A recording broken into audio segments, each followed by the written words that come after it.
Salut Rémi. Ça va bien. Vous discutez de quoi là vous discutez de quoi Avec Lina, elle m'a passé un poème écrit par son fils. Donc je vais lire ça tranquillement chez moi. Et elle m'a passé une feuille de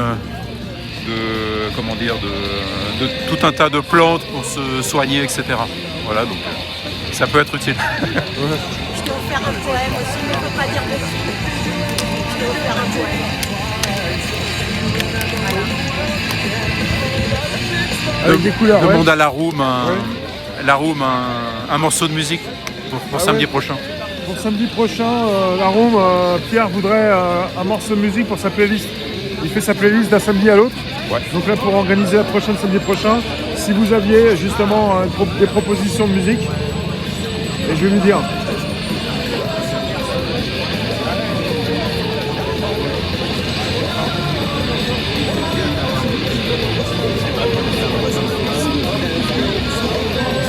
Ou toi Rémi aussi, si tu as une idée. Ouais, attends. Bonne question. Je préfère qu'ils nous disent ce qu'ils veulent. Je vais te dire, ça va venir.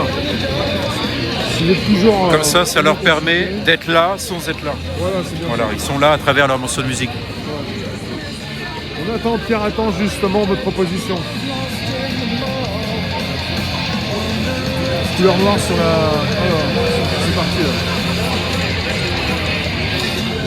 Pour l'instant, j'ai pas de proposition. Mais... Oh.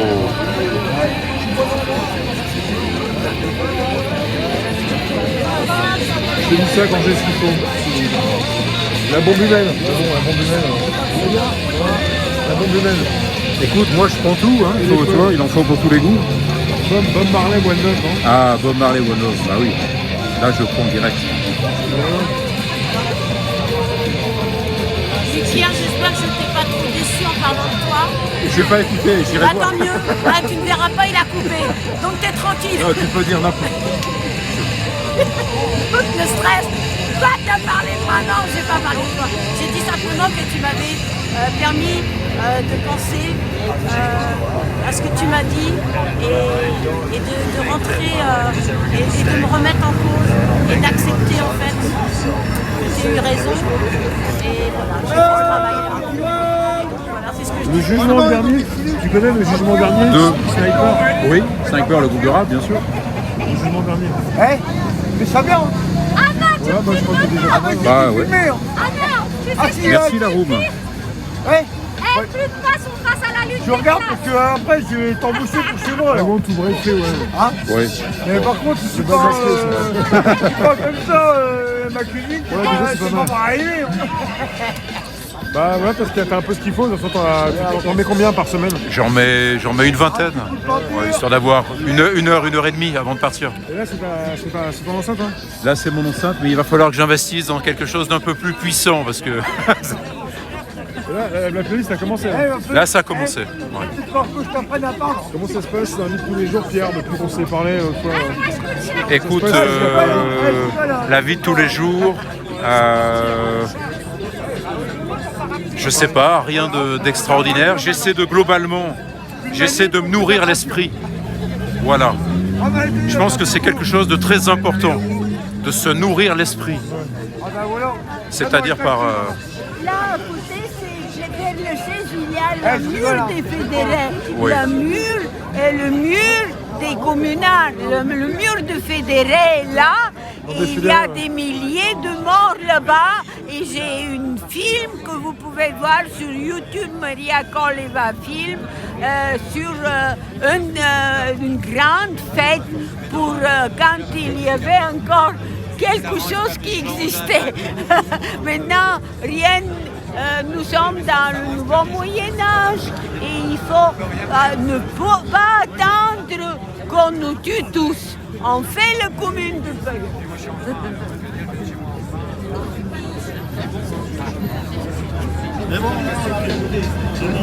Voilà, vive la Commune de Paris 2022. La vie de tous les jours sur Paris, c'est quoi? C'est une lutte? Là, écoute, moi, franchement, pour moi, la vie à Paris,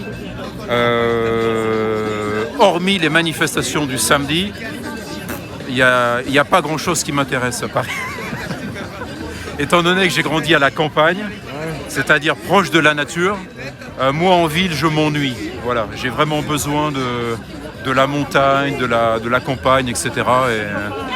Tu fais quoi? Donc, tu restes, t'es sur un ordinateur, tu restes chez toi, tu fais pas. Je fais pas mal d'ordinateurs effectivement, mais bon, j'essaie quand même de sortir un petit peu, etc. Mais c'est fou, on est souvent tous connectés. Hein. Ouais. Mais c'est vrai que Internet, c'est quand même fabuleux comme outil. On peut lire, on peut écouter de la musique, on peut faire plein de choses. Donc c'est vrai que du coup, on passe pas mal de temps devant un écran, c'est sûr. Mais voilà, moi qui aime beaucoup la nature, ça me manque énormément à Paris. Donc voilà. Et puis de toute façon, je ne vais pas pouvoir y rester très longtemps, étant donné que je n'ai pas les moyens de m'y loger. Ouais. Voilà. Donc, tu prévois de repartir, de retourner à la campagne? Oui, à moyen terme, je pense que je vais repartir en Auvergne, en fait. Voilà. Et là, si jamais il y a Macron qui repasse, ou même s'il ne repasse pas, si ça continue dans les rues de Paris, les manifs, tu vas quitter alors? Oui, mais bon, on verra, tu vois, j'ai pas de plan bien arrêté. Parce que là, tu es ici, tu es à Paris, toutes les semaines tu veux venir. Tant que je suis là, je viens et voilà. Et si je suis, admettons, à Clermont, je suppose qu'il y a aussi des gilets jaunes à Clermont, donc la première chose que je ferai, c'est rejoindre les gilets jaunes de Clermont. On te demande, c'était toujours à l'auberge de jeunesse? Toujours, ouais, toujours. Mais les prix augmentent, donc tu vois, ça... Ah d'accord, comme ça augmente. Là, le week-end dernier, ça a pris 3 €. Je payais 23 et c'est passé à 26. Tu vois, donc ça fait pratiquement 100 € d'augmentation par mois. Donc, ouais. Mal. Là, mais tu vois, j'ai l'impression que ça augmente de partout là. C'est cher. Ouais. Et tout augmente. Si tu regardes bien, que ce soit l'essence, que ce soit le pouvoir d'achat, tout ça, ça augmente. Oui, mais ça augmente de partout. On n'arrive plus à vivre. Ouais. Parce que regarde, moi, je veux dire, attends, excuse-moi. Moi, je viens de la province. Ouais, vas-y, tu peux. Je viens de la province. Je suis de Troyes. Je viens tous les samedis. À un moment, on va pouvoir faire quelque chose. En voiture. Parce que tu vas bien faire quelque chose. Le gasoil il augmente, ton pouvoir d'achat, tu n'arrives même plus à vivre. Tu fais tes courses, tu en as pour 50 balles. À un moment, il faut faire les choses. Après, je ne sais pas ce qu'ils vont faire, mais il va pas faire les choses. Tu vois ce que je veux dire? Là, il y en a marre. Là, on te parle encore, l'essence, elle a monté de 14%. Bon, ça va, moi, j'ai pas de voiture. Mais, voilà. C'est qu'à un moment, il va falloir qu'on arrive à faire quelque chose. On est là, on discute, on machin, et ok, c'est bon, mais le gouvernement, ils nous disent rien. À part nous mettre les machins, et puis au final, on va arriver où? On arrive aux élections et ça va dire quoi? Ça va donner quoi? C'est ça que moi j'ai peur. Qu'est-ce qu'on va... Bon, tu vois ce que je veux dire? S'il y a 3, 4 candidats, on ne sait même pas si on tombe sur 2, 3. Il y a 12 candidats, et il y aura un seul président. Il y en a 3 qu'on a peur. Que ce soit Zemmour, Le Pen, encore à la rigueur, moi je dirais, le seul qui pouvait voter, Mélenchon. Ah ouais? C'est le seul qui pour moi, après je sais pas les autres français, je pense que c'est le meilleur qui peut nous sauver un petit peu. Merde. C'est un carton. Pierre, mais si tu repars à la campagne, t'avais une voiture là-bas ou? Non, j'ai plus de voiture moi depuis 2014 je crois. Et justement, à cette époque-là, quand je l'ai vendue, je m'étais dit, c'est un luxe que je ne peux plus me permettre d'avoir une voiture. C'était un luxe. Ah ouais, c'est de plus en plus un luxe. C'est-à-dire, il fallait que je fasse un choix. Et j'ai fait, par rapport à l'argent que j'avais, j'ai fait le choix de me débarrasser de ma voiture parce que je me suis dit, habitant en ville, c'est un luxe. Voilà. Mais oui. habitant en ville, hein, En ville, c'est-à-dire ouais. je comprends tout à fait que les gens qui sont à la campagne, ils ont besoin de leur voiture. Ouais, en général, les Français ont une voiture, mais ils en ont besoin. Absolument, C'est absolument. plus facile en Mais ville prendre les transports. il y a aussi tout ce système où on a fait croire aux gens qu'ils allaient pouvoir habiter à la campagne, avoir des voitures, etc. Et voilà la situation dans laquelle Tout le monde ne peut pas y aller à la campagne alors. Mais non, c'est-à-dire que c'était un gros mensonge de faire croire ça aux gens. C'était un énorme mensonge. Tu vois, c'est-à-dire qu'au bout d'un moment, c'est pas... on n'a pas les moyens. On n'a pas les moyens, tu vois. Voilà.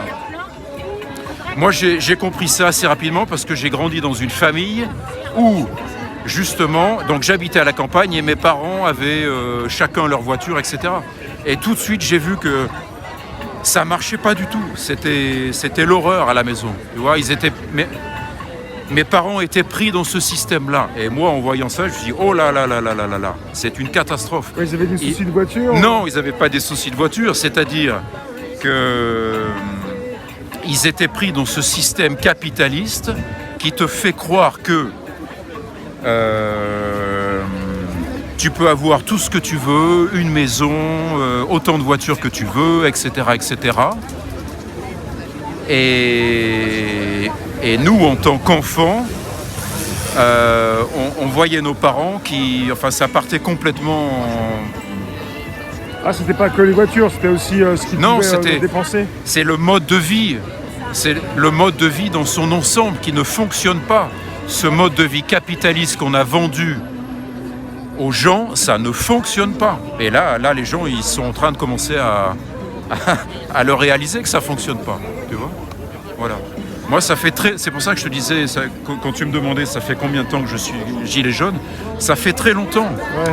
Tu vois, quand j'étais jeune... Comme beaucoup. Oui, comme beaucoup, mais j'ai vu que ce système ne pouvait pas fonctionner. Tu vois, c'est impossible. On n'a pas les moyens de... On n'a pas les moyens. Voilà. Ouais, c'est pour ça que quelque part, ça commence à chuter. Ben, bien sûr. Tout ce système-là est en train de s'effondrer. Voilà.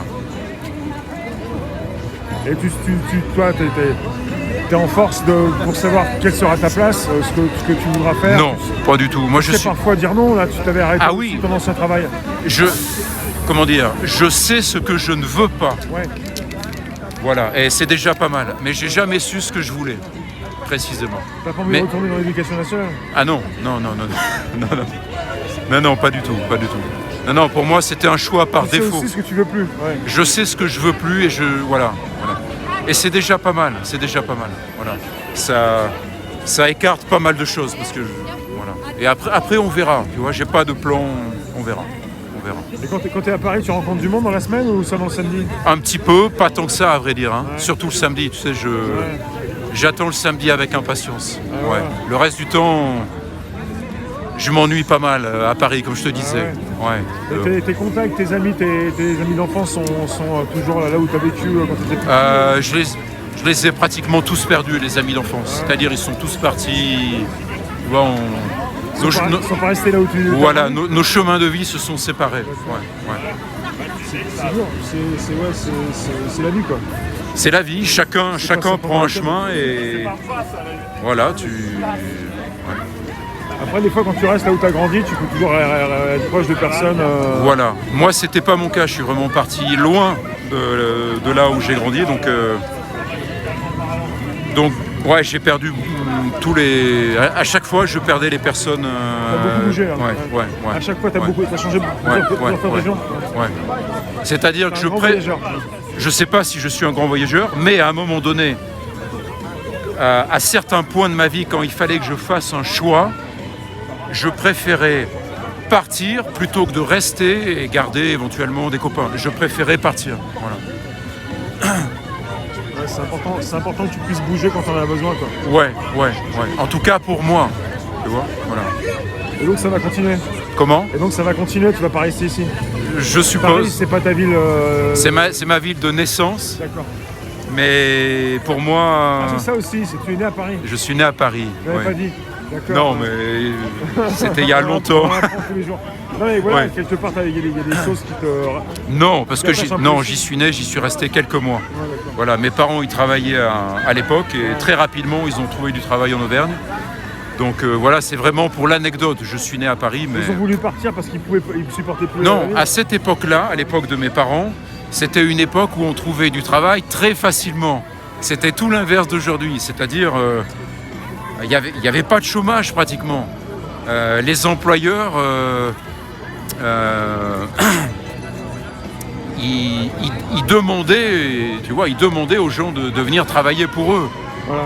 Tu vois, ça s'est complètement inversé. Voilà.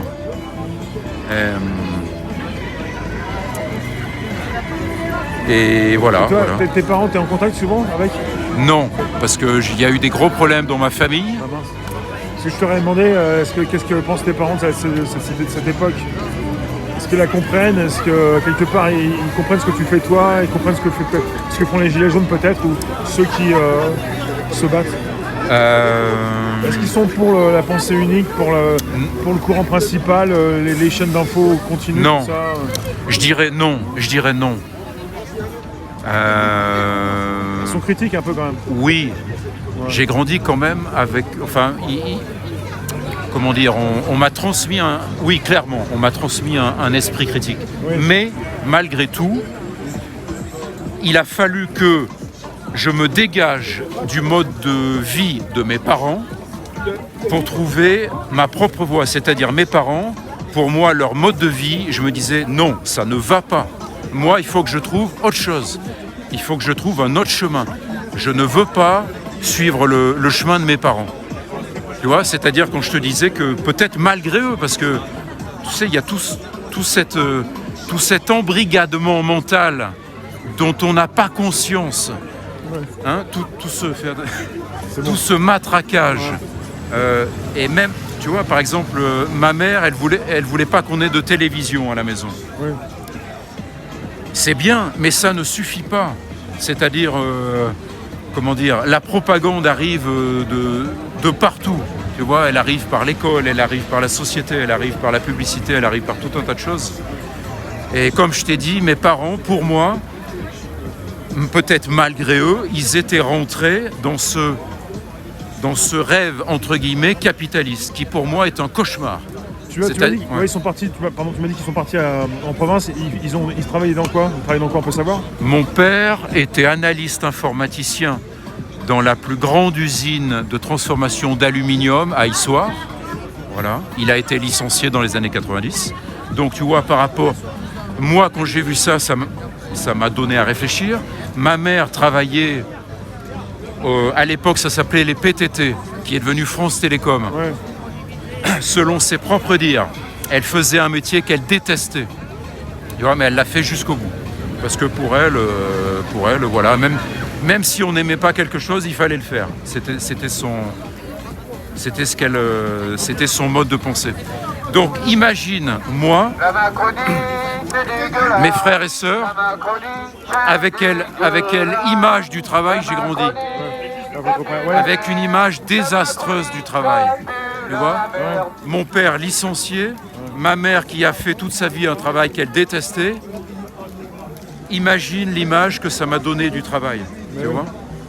Mais en échange de ça, ils avaient une belle maison, ils avaient 2 ou 3 voitures, on partait en vacances sans arrêt, etc. Mais l'ambiance était détestable à la maison, tu vois. C'était la guerre sans arrêt. Voilà. Donc ça t'explique pourquoi moi, je me suis dit, ça... T'étais fils unique ou il y avait... Non, on était 4. J'ai perdu mon frère. D'accord. Ouais. Voilà. Ah, tu m'as parlé, ouais. Voilà. Ton frère, ouais. C'est vrai, pardon. Et donc, nous, les enfants, quand on a vu comment ça se passait avec nos parents, on s'est dit, oh là là là là là là, il faut à tout prix qu'on trouve une autre voie. Voilà. C'est une voie sans issue. Voilà. Moi, j'ai vu ça. Avec mes parents, j'ai vu, c'est une voie sans issue. Il faut à tout prix trouver une autre voie. Voilà. Merci Pierre. Mais de rien, c'est Rémi. intéressant tout ce que tu nous dis parce que c'est ta vie. Je crois que c'est même fondamental. C'est la vie de beaucoup de gens aussi. C'est fondamental à comprendre. Ce rêve américain qu'on nous a vendu, Oui. à quel point c'est une arnaque et ça se transforme en cauchemar. Ouais. C'est fondamental de le comprendre, ça. Voilà. On est parti dans une impasse alors. Ah, pour moi, oui, mais on n'est pas parti. Là, on est dans l'impasse. on est dans l'impasse et ça s'effondre de partout. Ouais. Simplement là, les gens commencent à en prendre conscience. Alors t'en as pris conscience il y a déjà un moment. Moi, j'en ai pris conscience il y a longtemps, parce que j'ai vécu ça de l'intérieur. On vit tout ça de l'intérieur, mais il y en a qui sont beaucoup plus à comprendre. C'est-à-dire, il y en a qui le vivent plutôt que d'autres. Tu vois? Voilà. Je te remercie, on va se reparler bientôt. Merci à toi, Rémi. C'est quoi ton t-shirt? C'est un groupe de punk américain. Pour moi, c'était 7 Seconds. 7 secondes. Ouais. 7 secondes. Ouais. Pour moi, c'était fondamental dans ma formation intellectuelle, artistique, etc. Le mouvement punk hardcore américain, c'était fondamental. Ouais. Parce que c'était des gens qui vivent au cœur de l'empire américain. Et comment dire, c'était fabuleux ce qu'ils ont fait au niveau de la culture, quoi, d'une culture de résistance. Voilà. Bon bah peut-être que j'irai voir, ouais, je pense, je vais aller voir 7 secondes. Merci. Tu fais une pancarte? Non, je vais aller marquer un truc, un truc corse, un proverbe corse. Ok. Ah ouais, tu vas écrire quelque chose, merci. Un divertissement, je mets un as ou pas?